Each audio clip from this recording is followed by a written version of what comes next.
Amados irmãos, nós vamos ouvir nesse instante a pregação da palavra do Senhor. Depois da pregação teremos então o batismo dos filhos da aliança. Nós estamos na nossa série de exposições na primeira carta do apóstolo João. Chegamos à parte final dessas exposições, capítulo de número 5. Porém, o texto fala sobre a oração, então nós vamos fazer uma leitura antes, em Mateus, capítulo de número 6, a chamada oração dominical, a oração do Senhor.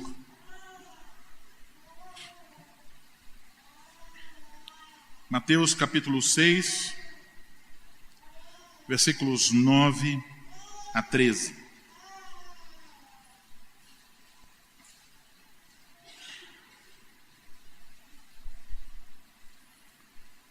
Assim diz a palavra do Senhor. Portanto, vós orareis assim: Pai nosso que estais nos céus, santificado seja o teu nome. Venha o teu reino. Faça-se a tua vontade, assim na terra como no céu. O pão nosso de cada dia dai-nos hoje, e perdoa-nos as nossas dívidas, assim como nós temos perdoado aos nossos devedores. E não nos deixe cair em tentação, mas livra-nos do mal, pois teu é o reino, o poder e a glória para sempre. Amém. Agora, vamos ao texto da pregação. 1 João capítulo 5.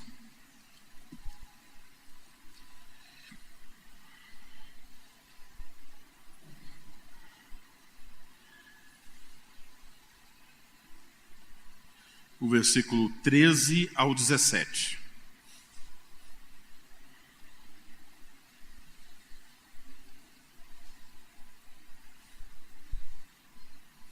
Assim diz a palavra do Senhor. Estas coisas vos escrevi, a fim de saberdes que tendes a vida eterna, a vós outros que credes em o nome do Filho de Deus. E esta é a confiança que temos para com Ele, que se pedirmos alguma coisa, segundo a sua vontade, Ele nos ouve. E, se sabemos que Ele nos ouve quanto ao que lhe pedimos, estamos certos de que obtemos os pedidos que lhe temos feito. Se alguém vir a seu irmão cometer pecado, não para a morte, pedirá e Deus lhe dará vida.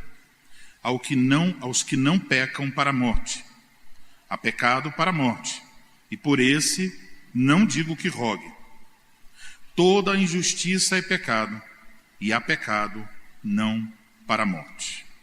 Até aí, a leitura da palavra do Senhor. Nós vamos orar ao Senhor, pedir sua bênção nesse instante. Ó Senhor Deus Todo-Poderoso, ouviremos nesse instante a exposição da Tua Palavra e rogamos que o Senhor conceda graça àquele que fala, para que o faça com sabedoria, intrepidez, no poder do Espírito Santo, e que seja fiel às Sagradas Escrituras. Pedimos por todos aqueles que ouvirão, para que o Senhor lhes conceda a graça de ouvirem com atenção, com coração manso e humilde, dispostos a submeterem-se ao Senhor e à sua vontade. Opera pelo Teu Espírito Santo na vida de cada um de nós, para fazer-nos frutificar com aqueles frutos que são por Jesus Cristo, para a glória do Teu santo e bendito nome. Oramos em nome dEle. Amém.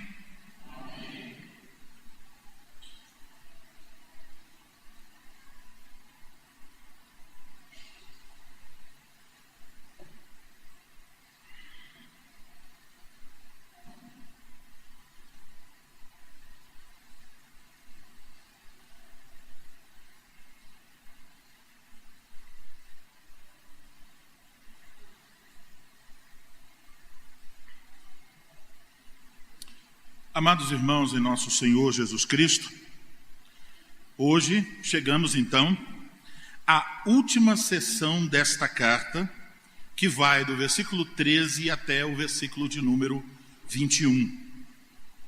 E aqui mais uma vez o apóstolo João está trazendo, ou desenvolvendo, temas que ele já havia mencionado na carta anteriormente. Por exemplo, conhecer, saber, filho de Deus, nascido de Deus, e especialmente vida eterna. São temas já tratados em capítulos anteriores. No entanto, agora que chegamos ao final, a ênfase de João está em encorajar os seus leitores em Jesus Cristo. Ele quer encerrar a sua carta com uma nota de encorajamento. E é verdade. João esteve durante toda a carta lidando com temas que tinham sido levantados pelos falsos mestres que assediavam os leitores de João. Pessoas que haviam abandonado a doutrina apostólica. Mas é importante observar, a preocupação de João não é, antes de tudo, convencer os hereges. É fortalecer a fé dos fiéis. Ele quer proteger as ovelhas de Cristo. Ele quer instruí-las e encorajá-las. Assim sendo, a melhor maneira de encerrar esta sua carta é lembrando aos leitores aquilo que eles possuem em Jesus Cristo. E é por isso que você pode notar em nosso texto uma ênfase no verbo saber. Do 13 até o 21, o verbo saber aparece aí pelo menos 6 vezes no texto grego. E hoje nós vamos olhar para uma parte das coisas que nós sabemos que temos em Cristo Jesus. Vamos olhar para os versículos 13 a 17, onde João apresenta 2 dessas coisas. 2 coisas que sabemos. Elas estão relacionadas à certeza da salvação e à certeza de que Deus responde às nossas orações. E é por isso então, amados irmãos, que eu vos anuncio o Evangelho da graça de Deus sob o seguinte tema: sabemos que temos a vida eterna e que Deus nos ouve. Sabemos que temos a vida eterna e que Deus nos ouve. Então vamos olhar, em primeiro lugar, para o versículo de número 13. Sabemos que temos a vida eterna. Estas coisas vos escrevi, a fim de saberdes que tendes a vida eterna, a vós outros que credes em o nome do Filho de Deus. João então declara de maneira explícita qual o seu propósito ao escrever esta carta. E ele diz: estas coisas se refere ao conteúdo da carta como um todo.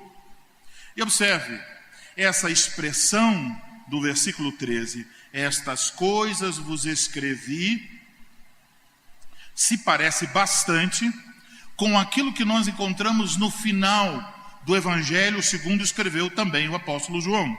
No capítulo 20, versículos 30 e 31. Diz assim: na verdade fez Jesus diante dos discípulos muitos outros sinais que não estão escritos neste livro. Estes, porém, foram registrados para que creiais que Jesus é o Cristo, o Filho de Deus, e para que, crendo, tenhais vida em seu nome. Observe que tanto no Evangelho quanto na carta, o propósito de João está centrado em Cristo Jesus. Ele quer que seus leitores, no caso do Evangelho, tenham fé, creiam em Jesus Cristo, e aí então, crendo em seu nome, tenham vida em seu nome. Mas aqui, João está escrevendo já para pessoas crentes. Mas ainda está esse propósito. para que vocês saibam que vocês têm a vida eterna, em o nome do seu Filho Jesus Cristo. Então, entendam bem, meus irmãos, devemos entender essas palavras de encorajamento do apóstolo João no contexto da carta. Vocês devem lembrar algumas coisas que foram ditas nos últimos meses. Os leitores de João estavam perturbados. Eles estavam perturbados com negações e com novas alegações dos falsos mestres. Essas pessoas haviam saído da igreja, elas haviam negado elementos essenciais da mensagem que os leitores haviam abraçado desde o início. A mensagem que tinha sido pregada por testemunhas oculares, os apóstolos. Além disso, aquelas pessoas que haviam saído da igreja alegavam que eles eram recipientes da revelação especial de Deus. Eles diziam que eles eram cheios do Espírito Santo e que eles sabiam mistérios que aqueles crentes não conheciam.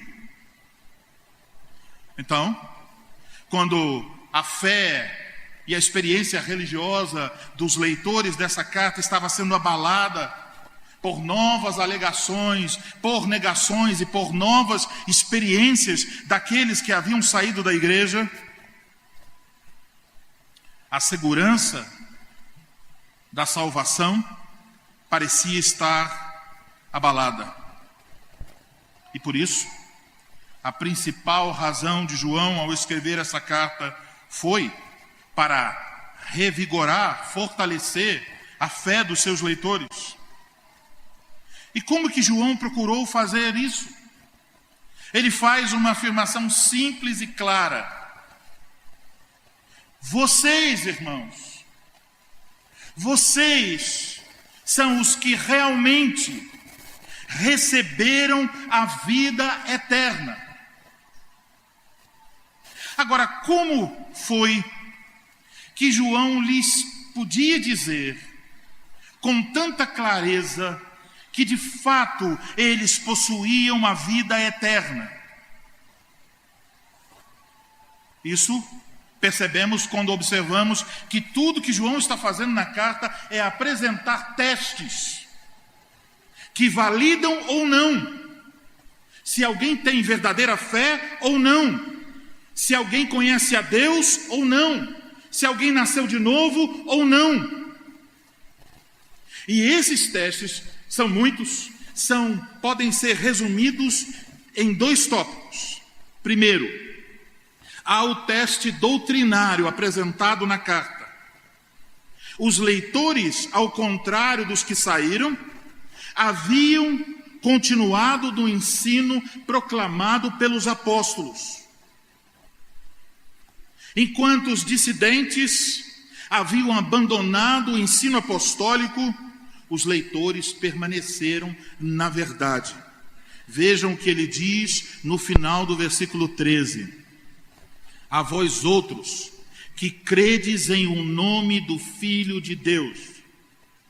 Nesse contexto, essa expressão, credes em o nome do Filho de Deus, serve como um resumo de tudo que ele falou sobre Jesus no decorrer da carta. Crer em o nome do Filho de Deus significa crer no próprio Filho de Deus. Significa confessar a respeito de Jesus tudo que está no Evangelho, no Antigo e no Novo Testamento. Agora, em segundo lugar, temos na carta o teste prático, as evidências de que eles haviam recebido a vida eterna em Cristo Jesus. As evidências que de fato eles tinham nascido de novo e possuíam o Espírito Santo.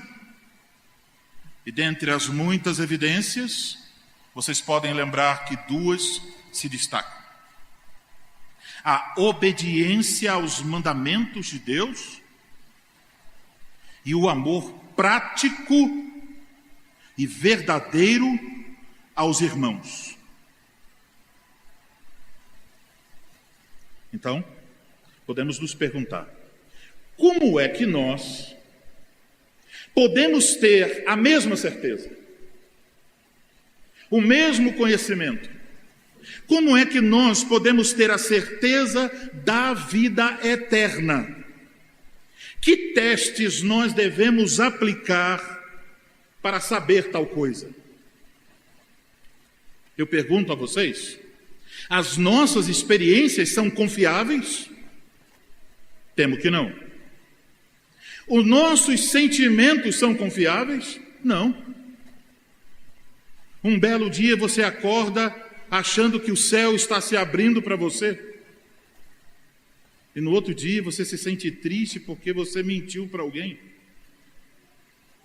e parece que vai abrir um buraco no chão. Sua salvação não mudou, mas o seu sentimento muda. Não é confiável. Conhecimento teológico, bíblico, é confiável. Eu sei que é assim, eu conheço tal e tal palavra grega, o teólogo fulano de tal disse isso. Isso é confiável para trazer segurança? Também não.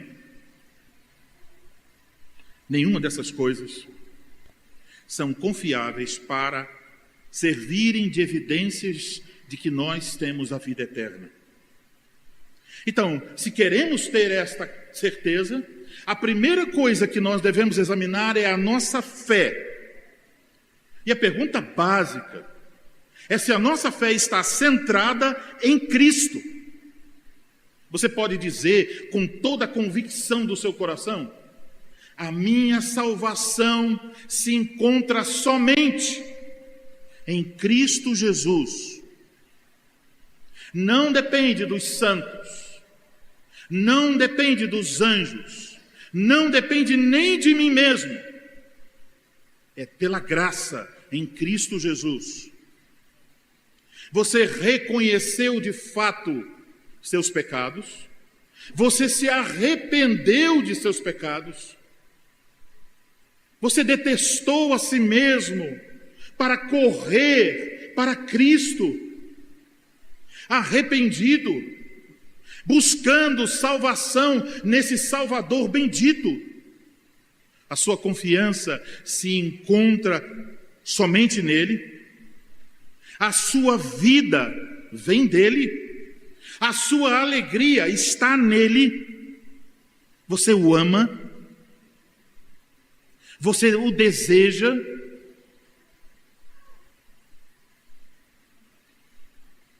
Se não houvesse mais prédio, se não houver mais instrumentos, se nós tivéssemos que nos reunir debaixo de uma árvore ou nas catatumbas de Roma, ainda assim você diria: não há ninguém mais doce, não há um tesouro maior, não há um melhor amigo, não há um Salvador mais eficaz e suficiente, a não ser o meu Senhor Jesus Cristo. E como nós confessamos, você seria capaz de dizer que Jesus Cristo é o seu único consolo na vida e na morte? Você o ama realmente? Você o deseja com todas as suas forças? Você é capaz de encontrá-lo em suas leituras da Bíblia? Porque em vez de você estar lendo a Bíblia para achar respostas à situação A e B, você está lendo porque está procurando por Cristo. E quando você o encontra nas Escrituras, quando pela graça de Deus o Espírito Santo abre seus olhos e você diz: aqui está Ele, aqui está o Evangelho, aqui está a graça. Você encontra prazer nisso. Você o deseja tanto, você o ama tanto, que você adquire uma certa intolerância a pregações centradas no homem. Você adquire uma intolerância para pessoas que, em vez de anunciarem o Evangelho, anunciam aquilo que os ouvintes querem ouvir. Você deseja pregações cheias de Cristo. E a cada vez que você as ouve, você pode dizer com alegria: mais uma vez está sendo proclamado o bendito nome do meu Salvador. Ou tudo que agrada a você são promessas vazias que anunciam vitórias em coisas humanas enquanto se menospreza a Cristo. Agora, se Cristo é o centro da doutrina, da pregação, e quanto às evidências práticas, você pode vê-las em sua vida? Você sabe quais são os mandamentos de Deus? Você sabe qual é o resumo dos mandamentos de Deus? Você ama a Deus? Você ama verdadeiramente a seus irmãos? Mas veja, João, ao falar do amor aos irmãos, não está falando de sentimento, de emoções. Não está dizendo aquela coisa de dizer assim: olha, vire para o irmão do seu lado agora e diga: eu te amo. João está falando de coisas muito mais sérias e profundas. João está dizendo que se você não tem a disposição de mostrar de forma prática o seu amor aos seus irmãos, ele até chega a dizer que se você vê um irmão em necessidade e você vira as costas para esse irmão, você está alinhado com Caim, que era do maligno. Ele diz: você nem conhece a Deus se a sua vida é assim.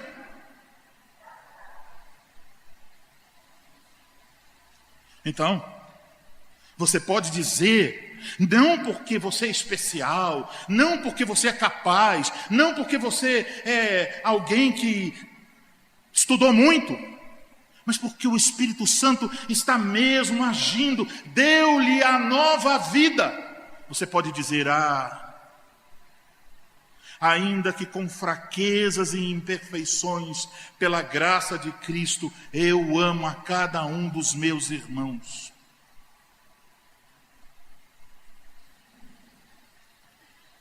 Eu até quero desafiar você, porque em Cristo eu não tenho medo de fazer essa pergunta a cada um de vocês. Você pode perguntar aos seus irmãos: meu irmão, eu tenho demonstrado a você sinais e provas do meu amor? O que você acha que seus irmãos vão responder?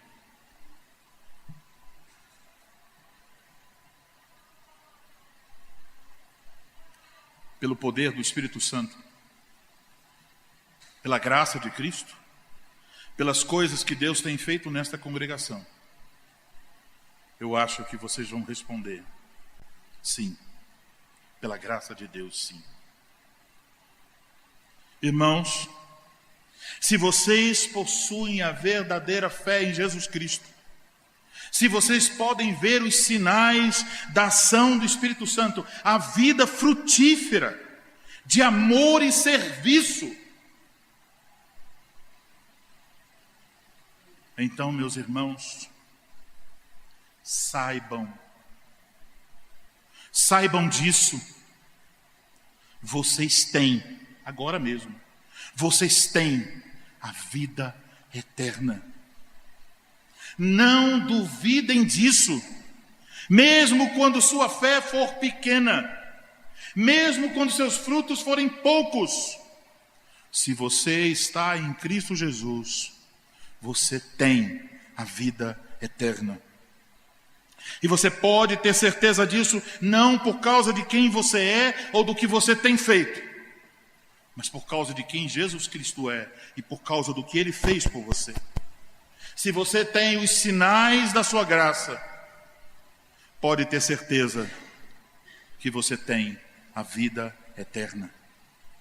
Essa é a primeira coisa que devemos saber, não podemos esquecer. Mas uma outra coisa, essa coisa toma a maior parte do nosso texto. Vai do versículo 14 ao versículo de número 17. João diz: saiba que Deus responde às suas orações. Esta é a segunda coisa que devemos saber. Veja versículos 14 e 15. Esta é a confiança que temos para com Ele, que se pedirmos alguma coisa segundo a sua vontade, Ele nos ouve. E se sabemos que Ele nos ouve quanto ao que lhe pedimos, estamos certos de que obtemos os pedidos que lhe temos feito. Observe o início do versículo 14 e o início do versículo 15. A maioria das nossas traduções, você vai encontrar a conjunção e. E esta é a confiança. E se sabemos. Isso também está no texto grego. A conjunção e aqui liga o que está no 14 e 15 com aquilo que foi dito no versículo de número 13. Quando você obtém a certeza da vida eterna, o que vem junto com essa certeza é que Deus ouve as suas orações. Você experimenta uma confiança no seu relacionamento com Deus, em particular nesse ponto, a certeza de que Deus responde às suas orações. Agora, com base nesses dois versículos, 14 e 15, nós podemos observar algumas questões sobre a oração.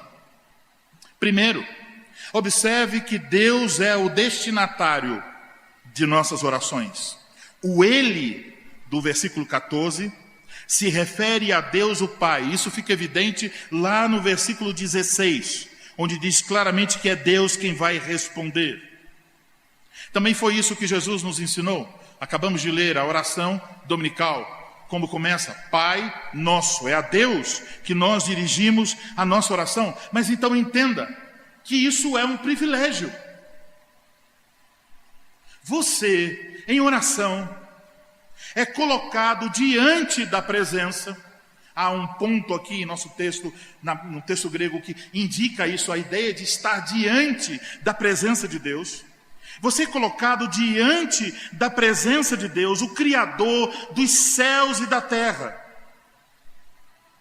O Todo-Poderoso, o Eterno, o Santo, o Justo.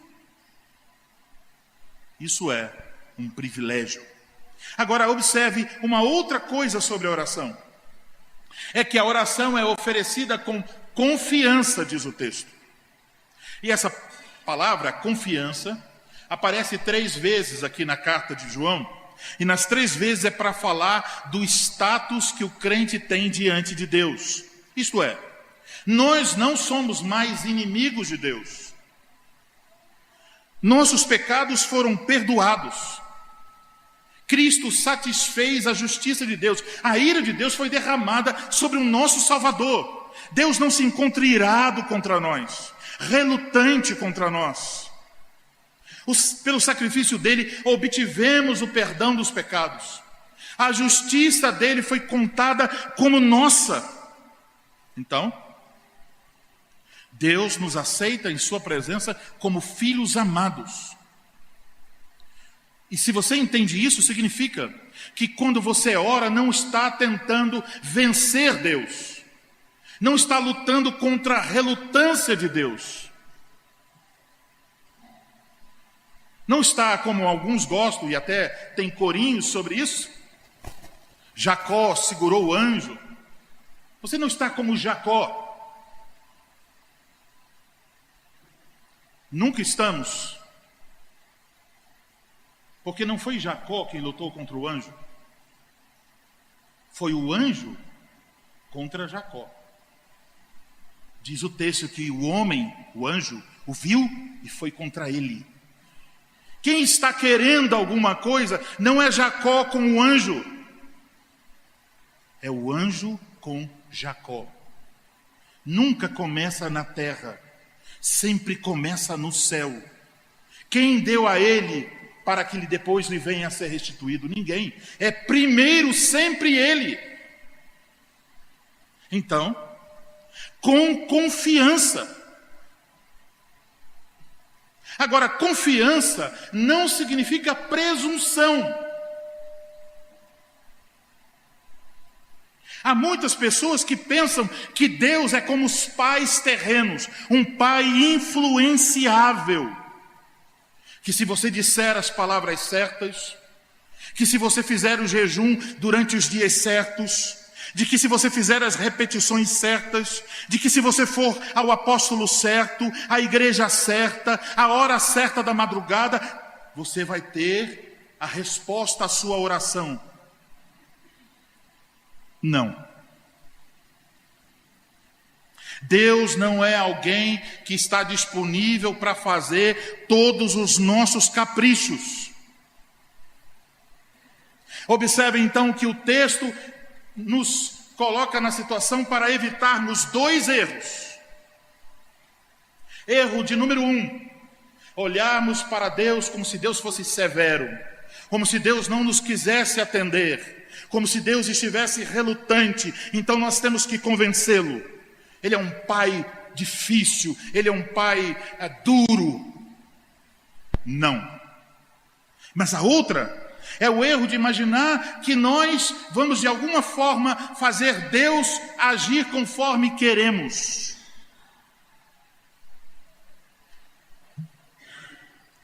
Orar com confiança é crer que Deus responde às nossas orações. Mas isso não quer dizer que Ele vai responder do jeito que nós queremos. E isso nos leva à terceira coisa sobre a oração, que João diz claramente, que a oração deve ser feita de acordo com a vontade de Deus. E quando então podemos orar com máxima confiança? Quando estamos orando de acordo com a vontade de Deus. Então é muito importante entender isso. Ter fé é um requisito para obter a resposta à oração, mas não é o único requisito. Há certas pessoas que elas oram, elas acreditam que Deus lhes responderá simplesmente porque elas dizem, eu creio. Então, a cultura evangélica costuma usar expressões como se fossem palavras mágicas. Olha, eu creio em nome de Jesus. Eu determino que assim será. Eu declaro, pelo poder de Deus, vai acontecer assim. Do seu jeito. Do modo como você quer. Você quer dizer a Deus o que Ele tem que fazer. Você não entendeu ainda quem é Deus. O apóstolo Tiago nos adverte na sua epístola, no capítulo 4, versículo 3. Pedis e não recebeis, porque pedis mal, para esbanjardes em vossos prazeres. Então há um grande risco que quando nós vamos orar, estejamos fazendo orações erradas, pedindo coisas erradas. Então você deve estar ciente. Muitas vezes, os seus desejos não são os desejos de Deus para você. Às vezes, o que nós queremos não é o que o nosso Pai Celestial quer para nós. Então, a fé não consiste em crer que Deus fará o que queremos. A fé consiste em aceitar que a vontade de Deus é melhor, que o propósito de Deus é perfeito, que Ele nunca erra, que Ele conhece o ontem, o agora e o depois. Portanto, meus amados irmãos, entendam com todas as letras, a oração não visa impor ou dobrar a vontade de Deus. Pelo contrário, a oração é um meio através do qual nós buscamos a vontade de Deus. A vontade que se dobra é a nossa. A oração é quando nós abraçamos a vontade de Deus, quando nós nos alinhamos com ela. Para usar uma linguagem musical, se você pensar em cada um de nós como sendo um instrumento, a oração é o meio através do qual nós somos afinados pelo diapasão da vontade de Deus. Então, o poder da oração não consiste em vencer a relutância de Deus, mas em submeter-se à vontade de Deus. E aqui está, então, a promessa: nossas petições, de acordo com a vontade de Deus, Ele nos ouve, diz João. Isso significa não só que Deus tem capacidade auditiva, significa que Deus vai responder favoravelmente. Então isso é um encorajamento para orar. E uma maneira muito interessante de orar de acordo com a vontade de Deus é orar com a Bíblia aberta. É ler a sua Bíblia e pedir pelo que você acabou de orar, de ler. É meditar e pedir a aplicação da verdade da Escritura à sua própria vida. Você já experimentou isso?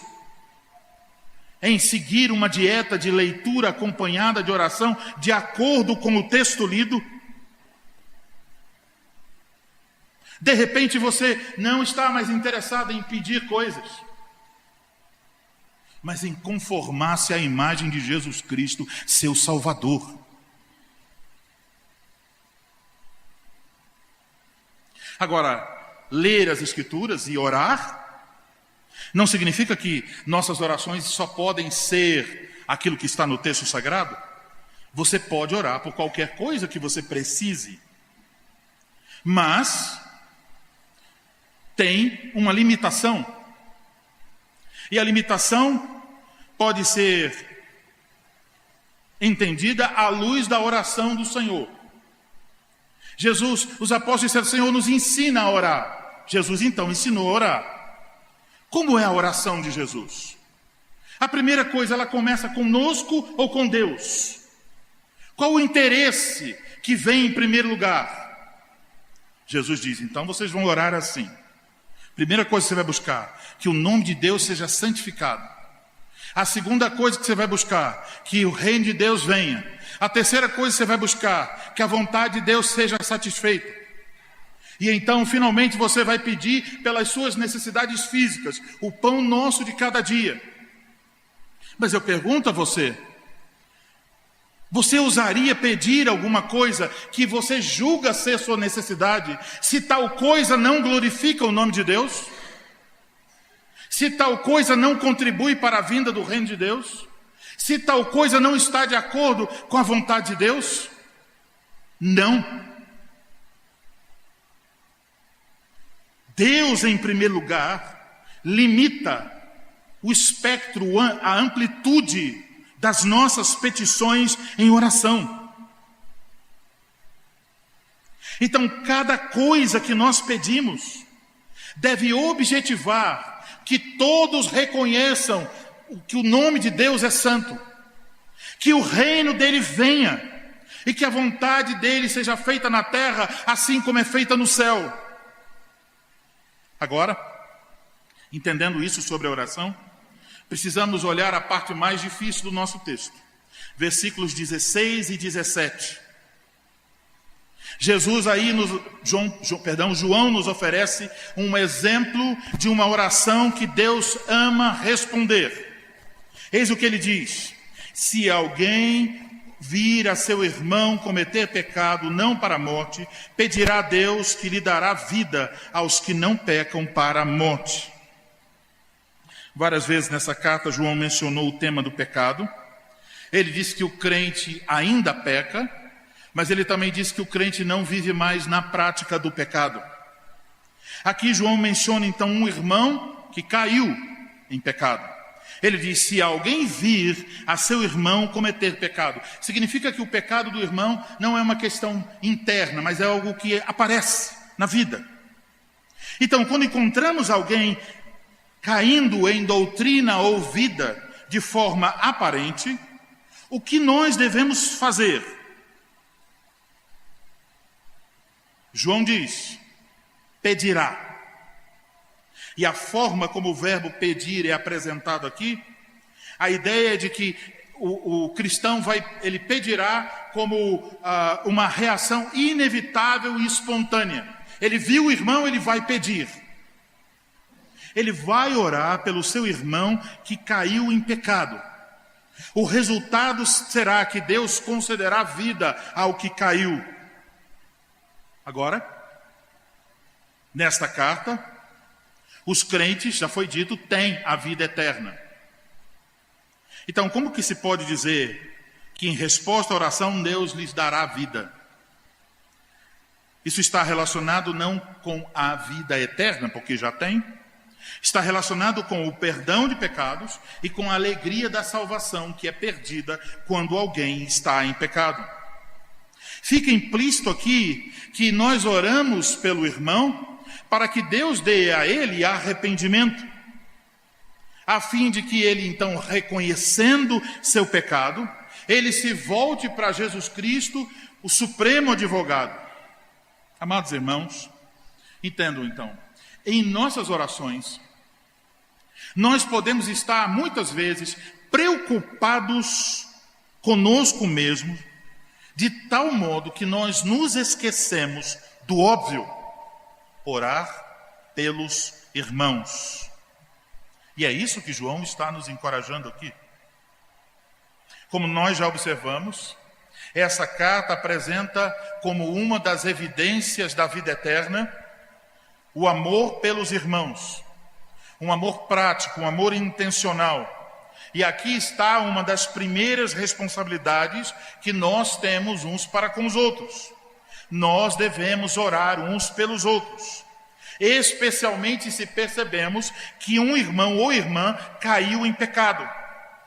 Então veja como é fácil seguir caminhos tão diferentes do que Deus ordena. Como é fácil você ver o pecado de alguém e dizer: olha, vou te contar um negócio aqui. Não é fofoca não, tá? Não é fofoca. É para edificação do meu irmão. Mas você sabia que ele fez isso, e a esposa dele, e a filha, e o outro filho dele também? Vamos orar por ele, né? Mas a única coisa que não é feita de fato é orar. Mas é isso que o Espírito Santo nos diz: pare com a fofoca. Pare de falar dos pecados dos outros. Não fale dos pecados dos outros com os homens. Fale dos pecados dos outros diante de Deus. Peça: Senhor, conceda graça a meu irmão. Dá a ele arrependimento. Dá a ele a tristeza pelo pecado. Faça que a pregação venha e fira o coração dele até que se arrependa. Nosso compromisso de amarmos uns aos outros deve nos levar a orar pelos uns aos outros. E de novo voltamos à oração do Pai Nosso. E perdoa as nossas dívidas. Quem fez a catequese sabe, plural. Você não ora pedindo perdão no singular. Você ora pedindo perdão no plural. Por quê? Porque cada vez que você encontra um irmão mais fraco, um irmão que caiu em pecado, você precisa perguntar 3 coisas. Primeira, eu estou orando por ele? Segunda, eu estou sendo um exemplo para ele? Terceira, eu fui até ele admoestá-lo a respeito de seus pecados? Quando você não faz isso, o irmão que lá peca, você se torna alguém que está sendo conivente com esse pecado. Alguém que não está fazendo nada a respeito do pecado no corpo de Cristo. Então você deve assumir a sua responsabilidade. As pessoas dos nossos dias, elas querem igrejas para assistirem. Elas querem uma banda enorme, tocando todo tipo de instrumentos, um pastor que lhes conte piadas para elas rirem. Meus irmãos, nós somos membros do corpo. O que os membros do seu corpo fazem? Eles trabalham, eles servem uns aos outros, para que a vida seja mantida. A igreja não é lugar para você se assentar e dizer, me sirvam. A igreja é o lugar para você assumir plenamente as responsabilidades de sua membresia. Então aqui está essa responsabilidade de amor, orar pelos seus irmãos, para que eles obtenham perdão, para que eles não caiam em tentação, para que eles sejam livrados do mal, mesmo quando eles estão fracos, talvez até sem forças para orar. Você já pensou sobre isso? Pode ter alguém aqui ao seu lado que está há meses sem orar, não tem forças, e o Espírito Santo quer usar você para orar pelo seu irmão. Agora, João também nos diz uma outra coisa muito séria. Ele nos diz que há certos casos para os quais ele não encoraja a orar. Isso parece estranho, não é? Mas se você já leu o livro do profeta Jeremias, já viu que lá várias vezes Deus diz a Jeremias, não ore por eles. São um povo mau, infiel, não quero que ore por eles. João diz no versículo 16, há pecado para a morte, e por esse não digo que rogue. Então veja, João está apresentando duas categorias de pecado. O pecado não para a morte e o pecado para a morte. Devemos orar pelos que cometem o primeiro tipo de pecado, não para a morte. E João diz, eu não digo que ore pelo segundo tipo, os pecados para a morte. Surge então a pergunta, o que é o pecado para a morte? Primeira coisa a admitir, temos um texto difícil diante de nós. Mas a segunda coisa, temos várias respostas oferecidas por diferentes estudiosos. Eu vou mencionar duas. Alguns vão dizer, olha, esse pecado para a morte tem a ver com aquela distinção dos pecados praticados com intencionalidade e os que não são praticados com intencionalidade. Talvez um católico romano diria os pecados mortais e os pecados veniais. Há outros que vão dizer, não, o pecado para a morte é a blasfêmia contra o Espírito Santo. Mas nenhuma dessas duas explicações relaciona a resposta com o conteúdo da carta. E é isso que eu espero fazer, seguindo a linha daqueles que procuram relacionar a resposta com o conteúdo da carta. Podemos então perguntar, quando João fala de pecado para a morte, ele tem quem em mente? Primeiro vamos deixar claro, quando ele diz o pecado que não é para a morte, ele tem quem em mente? Um irmão, não é? Alguém que crê que Jesus Cristo é o Filho de Deus. Agora a pergunta é, quando ele diz o pecado para a morte, ele ainda está falando de um irmão? A pergunta por trás dessa é outra, um pouco mais séria. Um cristão pode apostatar de fato da fé? Pelo que lemos na carta de João, não tem essa possibilidade. Não parece provável, à luz do que lemos aqui. Veja o versículo 18. Sabemos que todo aquele que é nascido de Deus não vive em pecado. Então, se nasceu de Deus, não vive em pecado. Então, como pode ir para um pecado para a morte? Por outro lado, no capítulo 2, versículo 19, João deixou claro que aqueles que deixam a verdadeira fé, que haviam deixado a verdadeira fé, os falsos mestres que tinham estado na igreja, veja o que ele diz sobre eles. 2,19. Eles saíram do nosso meio, entretanto não eram dos nossos. Porque se tivessem sido dos nossos, teriam permanecido conosco. Todavia, eles se foram para que ficasse manifesto que nenhum deles é dos nossos.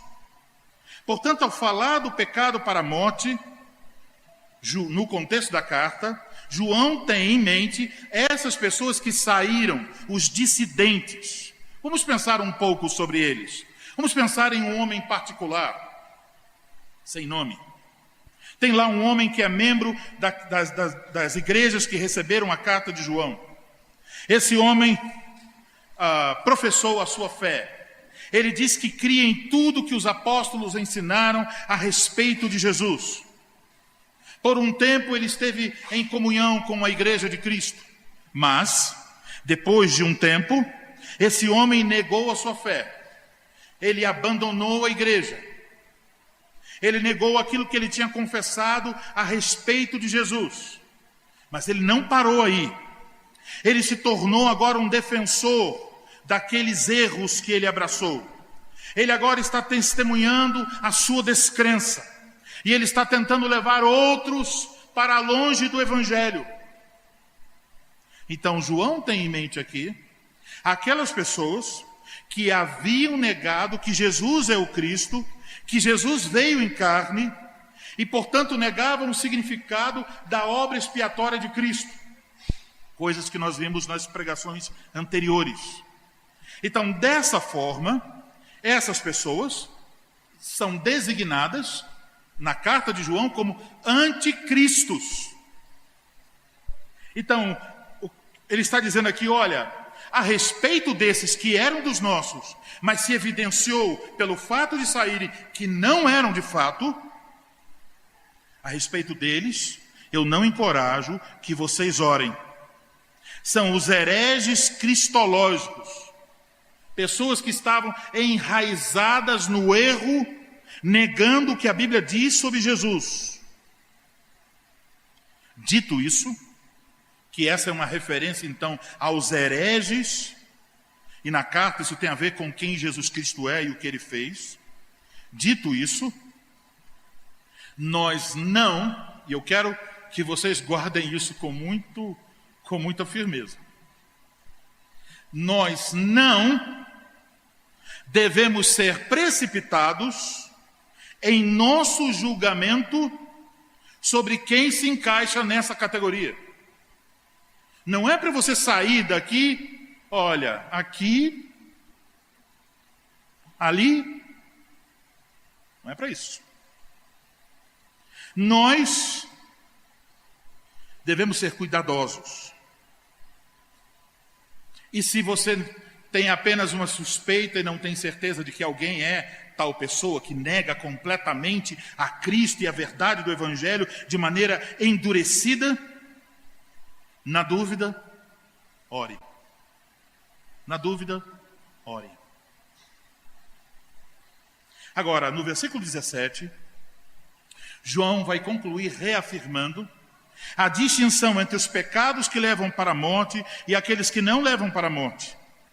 Ele quer destacar que, embora os seus leitores de vez em quando pequem, os pecados de seus leitores não são pecados para a morte. Ele declarou anteriormente, no capítulo 3, versículo 3, que o pecado é transgressão. E aqui ele afirma que o pecado é injustiça. Transgressão descreve o pecado como rebelião contra Deus. E injustiça descreve o pecado como violação do padrão estabelecido por Deus.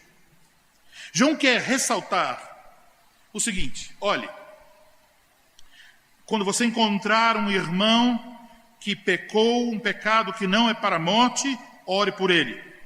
Mas ao mesmo tempo ele quer dizer, veja, com isso eu não quero diminuir o sentido e o significado do pecado. Como se dissesse, o pecado para a morte é muito grave, mas os outros pecados são pecadinhos. Não. Todo pecado é injustiça, toda injustiça é pecado. Então ele quer que seus leitores percebam a malignidade e perversidade do pecado. Agora, com isso ele deseja o quê? Veja que a palavra injustiça aparece no capítulo 1, versículo 9. Se confessarmos os nossos pecados, Ele é fiel e justo para nos perdoar os pecados e nos purificar de toda a injustiça. Portanto, podemos orar pelos irmãos em pecados que não são para a morte, para que eles corram para Cristo e sejam purificados de toda a injustiça. Amados irmãos, vejam então o que nós temos em Cristo Jesus. Em Cristo Jesus nós podemos ter a certeza de que nós temos a vida eterna, de que de fato já possuímos a salvação. Também podemos ter a certeza de que Deus ouve nossas orações, quando elas são feitas conforme a sua vontade, especialmente quando nós estamos orando por um irmão que caiu em pecado. Colocando de outra forma, uma das orações que você pode fazer, tendo absoluta certeza que ela é da vontade de Deus, é quando você está orando por um irmão. Então temos esse encorajamento, esse dever de orar de fato uns pelos outros. Então o Espírito Santo nos leva a essa confiança cheia de amor. Deus nos ouve quando oramos uns pelos outros. Que bênção, que encorajamento. Agora, eu quero concluir, meus irmãos, mencionando duas coisas. Uma que aconteceu e a outra que acontecerá daqui a pouco. A profissão de fé e o batismo dos filhos da aliança. Hoje, de maneira pública, Douglas, Veridiana, Gustavo, Renata, Leonel, Daniele, vocês fizeram a profissão de fé, se tornando os membros dessa igreja. Vocês confessaram sua fé em Jesus Cristo. Vocês confessaram a certeza da vida eterna em Jesus Cristo. Mas também, meus irmãos, vocês assumiram o compromisso de orar pelos seus irmãos. E nós, a congregação, quando aceitamos que vocês fariam a profissão de fé, nós também assumimos esse compromisso com vocês. Então, meus irmãos, guardem, a partir de hoje, com mais intensidade ainda, vocês devem orar para o Leonel e Daniele, Gustavo e Renata, Douglas e Veridiana e todos os seus filhos.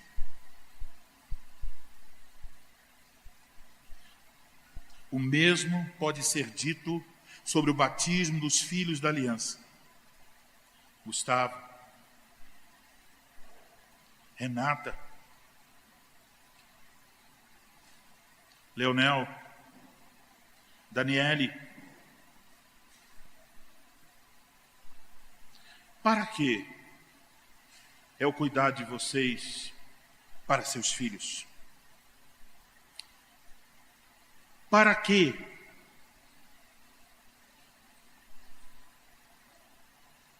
a educação que vocês estão oferecendo a eles? Para que a comida e as roupas que vocês procuram dar-lhes? Onde vocês querem que seus filhos cheguem?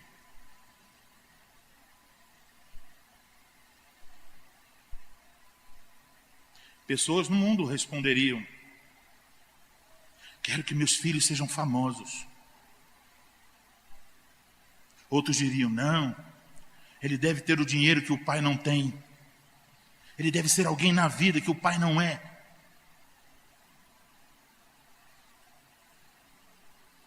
E vocês? O que respondem? A minha resposta, eu acho que é a mesma de vocês. Eu quero que meus filhos desfrutem da vida eterna em Jesus Cristo, o nosso Salvador. Não há nada mais importante do que isso. Então hoje essas crianças, receberão a promessa dessa vida. E como vimos, esta promessa se encontra em uma pessoa, em Jesus Cristo. Então, Gustavo, Renata, Leonel, Daniele, qual o conhecimento mais importante que seus filhos devem obter? O conhecimento a respeito de Jesus Cristo. Quem eles devem aprender a amar? De quem eles devem aprender a se tornarem servos? Em quem eles devem aprender a confiar? E a resposta será sempre a mesma: Jesus Cristo, Filho de Deus. Então, meus irmãos, em nome do Senhor Jesus Cristo, eu vos advirto solenemente: jamais afastem seus filhos da palavra de Deus, o Santo Evangelho. Mantenham seus filhos diante da pregação fiel e encham suas casas da palavra de Deus. Abram suas Bíblias, não para mostrar Noé, Jacó, José, Salomão, mas em primeiro lugar para mostrar na história de José, Jacó e Salomão como o Evangelho está revelado ali. Apontem para Cristo bem cedo pela manhã. Apontem para Cristo ao meio-dia. Apontem para Cristo quando a noite chegar. Mas, meus irmãos, eu sou pai e sei que esse trabalho é duro e difícil, porque nós somos fracos, nós nos tornamos maus exemplos, nós duvidamos até. E é exatamente por isso que vocês têm a outra ferramenta que nos foi apresentada na pregação: a oração. Orem por seus filhos. Orem pela salvação de seus filhos. Peçam perdão pelos pecados de seus filhos. Orem para que seus filhos odeiem o pecado. Orem para que vocês sejam bons exemplos para eles. Orem para que seus irmãos sejam bons exemplos para seus filhos. Ensinem a fé em Cristo. Ensinem seus filhos a amarem seus irmãos.